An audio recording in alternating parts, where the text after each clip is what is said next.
Here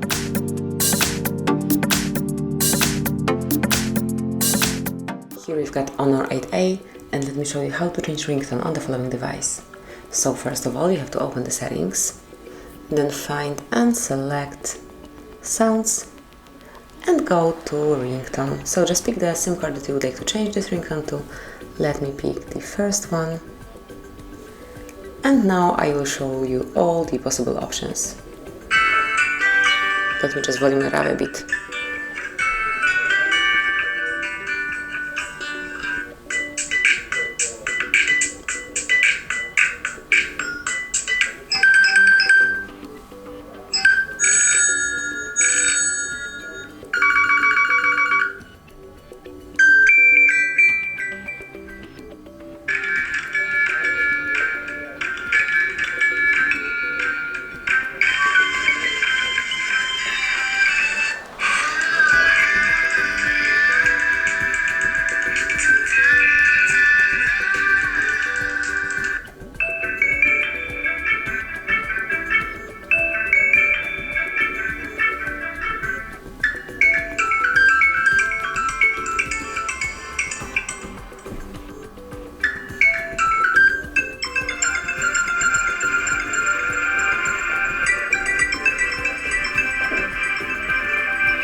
And then just pick the one that you like the most, go back, and this is it. You've just changed ringtone.